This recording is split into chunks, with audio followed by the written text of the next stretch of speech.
This is Democracy Now!, democracynow.org, The War and Peace Report. I'm Amy Goodman. It was a deadly weekend in America. Over the span of 13 hours, the country was rocked by two mass shootings.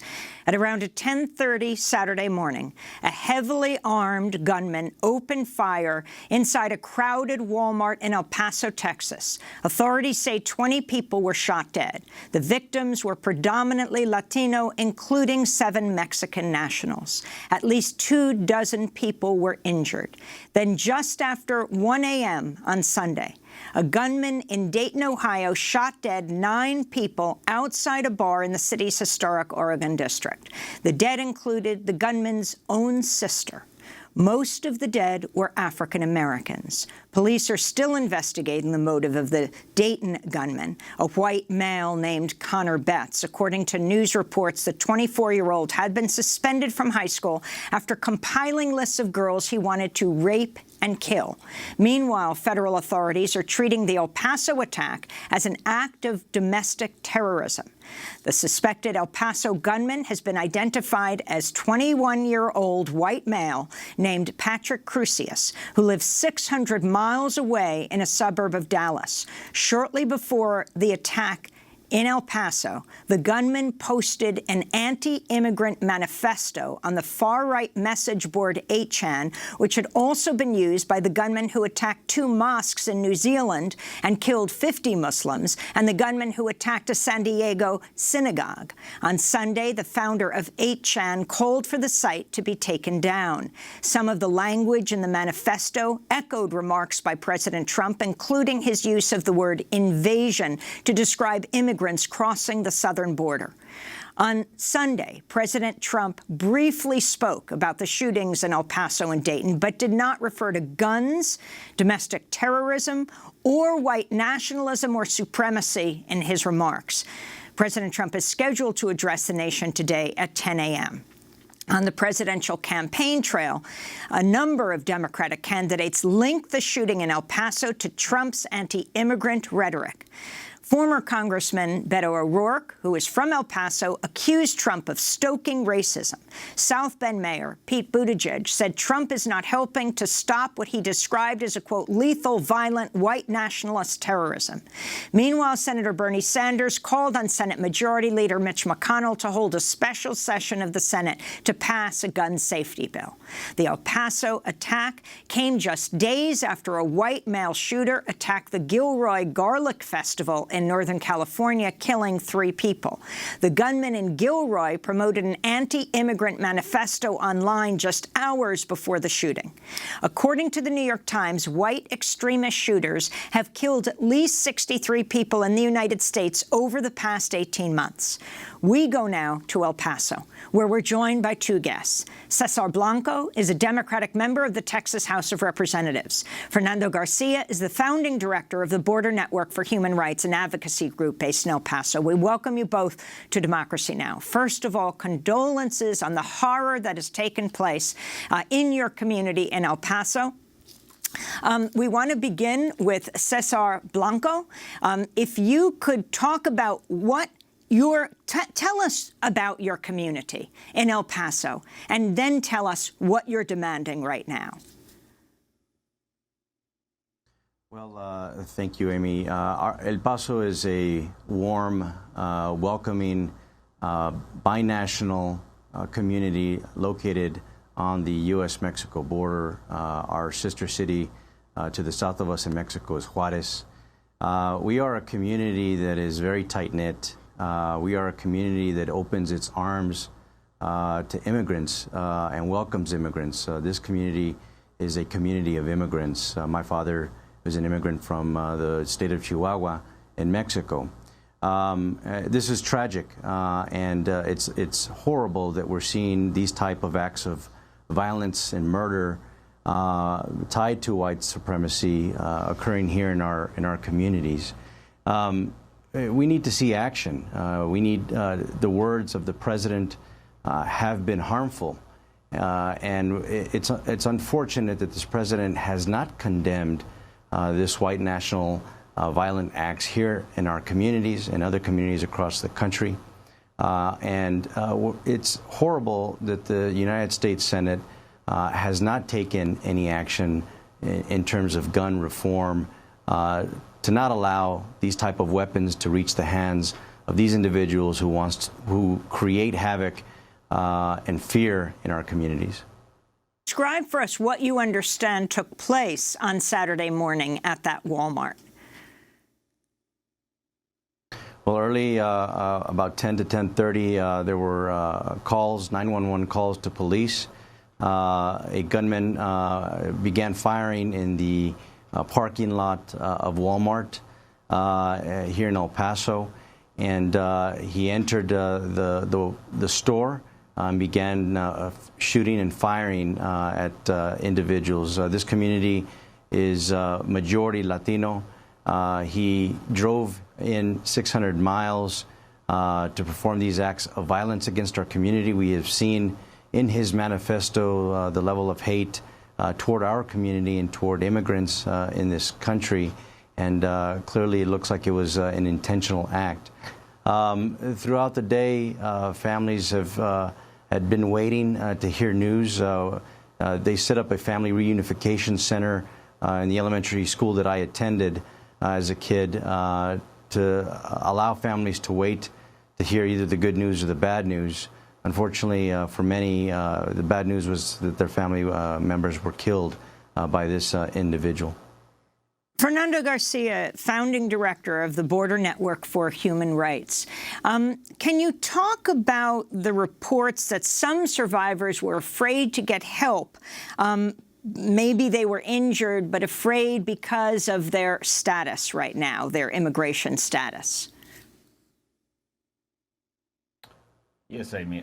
Listen, throughout the last, actually, 2 days, we had received several calls from families that were afraid of actually going into the hospitals and clinics because they saw so many Border Patrol personnel and vehicles. And they were actually not reporting their injuries, and they were actually going to the hospitals and clinics on their own. So they called us, and what we did is we called our Congresswoman Escobar because we wanted the Border Patrol and ICE to actually issue a statement that they would not enforce immigration laws these days in El Paso. And I think people are still afraid of that because even before this shooting happened, people were afraid already of immigration enforcement. So I think little by little, people is getting a little bit more comfortable, obviously, but it's going to take a little bit more than that. At this point, we are still receiving calls of people being afraid of reporting their injuries to the hospitals and the authorities because of the fear that they have with immigration. Do you believe that Latinos were targeted? I mean, clearly in this so-called manifesto, I mean, right before the gunman opened fire at the Walmart in El Paso, he posted this anti-immigrant screed, apparently attributed to him. It appeared online. The manifesto is titled, "The Inconvenient Truth About Me." It reads in part, quote, "I support the Christchurch shooter and his manifesto. This attack is a response to the Hispanic invasion of Texas. They are the instigators, not me. I am simply defending my country from cultural and ethnic replacement brought on by an invasion. Hispanics will take control of the local and state government of my beloved Texas, changing policy to better suit their needs. They will turn Texas into an instrument of a political coup which will hasten the destruction of our country." The manifesto read. It also cites the Great Replacement theory, the white nationalist right-wing conspiracy theory, which was also evoked during the white supremacist rally in Charlottesville in Virginia in 2017 when the neo-Nazis chanted, "Jules will not replace us."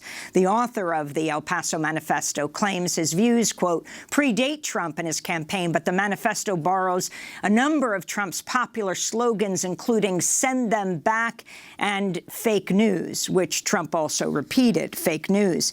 Trump did not refer to the Latinos who were killed, who were targeted. He said he tweeted very little and spoke little this weekend about El Paso and Dayton, but did tweet, today's shooting in El Paso, Texas was not only tragic, it was an act of cowardice. I know that I stand with everyone in this country to condemn today's hateful act. There are no reasons or excuses that will ever justify killing innocent people. Do you, like Beto O'Rourke and Senator Sanders and others, believe that Trump is partially responsible for what took place? Let me put that question. Amy, listen, El Paso. Yes. Let me tell you that what we saw was an attack against a symbol.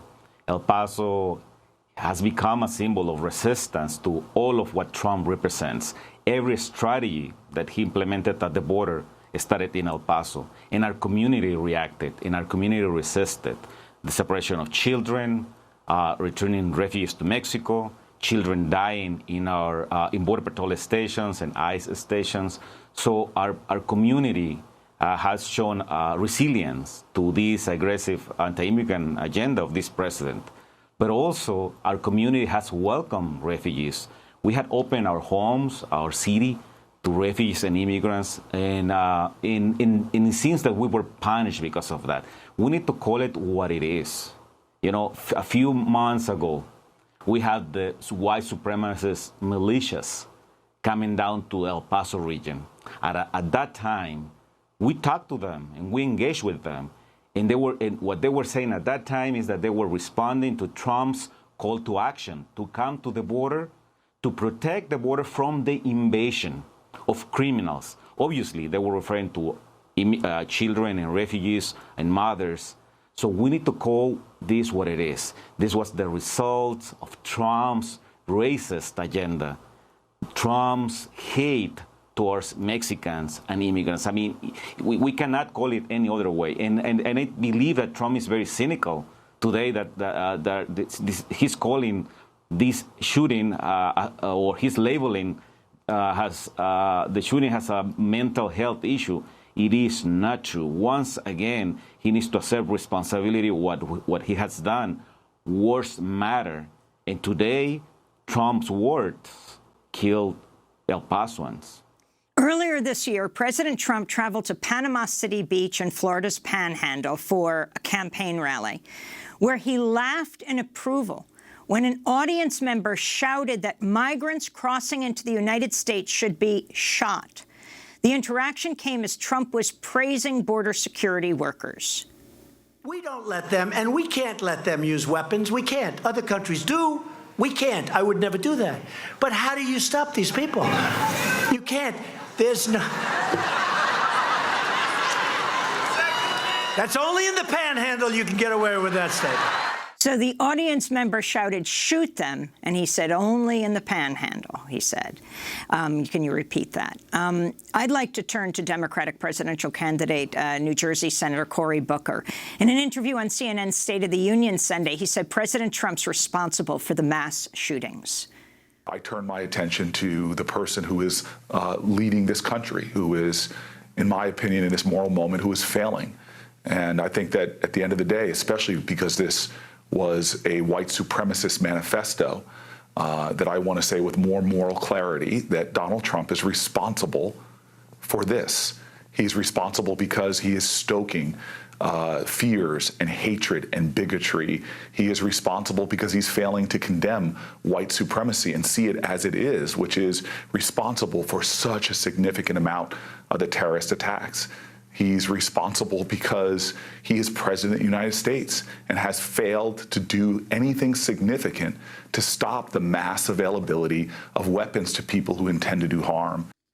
So that was Cory Booker. I also want to turn to Fox and Friends, to turn to Texas Lieutenant Governor Dan Patrick, who said it's the video game industry that was responsible for the rise in mass shootings. How long are we going to let, for example, and ignore at the federal level particularly, where they can do something about the video game industry? You know, in this manifesto that we believe is from the shooter, this manifesto, he talks about living out his super soldier fantasy. on Call of Duty. We know that the video game industry is bigger than the movie industry and the music industry combined. And there have been studies that say it impacts people and studies that says it does not. But I look at the common denominators as a 60-some-year-old father and grandfather myself. What's changed in this country? We've always had guns. We've always had evil. But what's changed where we see this rash of shooting? And I see a video game industry that teaches young people to kill. Video games. House Minority Leader Kevin McCarthy made a similar claim later on Sunday in an interview on Fox. But the idea of these video games to dehumanize individuals, to have a game of shooting individuals and others, I've always felt that is a problem for future generations and others. We've watched from studies shown before of what it does to individuals. When you look at these photos of how it took place, you can see the actions within video games and others. So you have Republican leaders, you have President Trump refusing to talk about both guns and white supremacy. I want to put this question to El Paso Representative César Blanco. The issue of guns, Texas, your state is an open carry state. Explain what that means. And now a number of Democrats are demanding that Senate Majority Leader Mitch McConnell call a special session of the Senate so they can pass gun control legislation. Even the extremely conservative New York Post in New York is calling for a weapons ban. Can you respond to the state of your state in Texas? Walmart, where this took place, and the Mississippi Walmart a few days before, where workers were killed, both sell weapons. What are your demands? Sure. Well, obviously, Texas is a state that has an infatuation with weapons, and these are weapons that are readily available in our communities. You know, I want to respond to Lieutenant Governor's statement that, you know, this is about video games. You know, video games didn't kill 20 people in our community.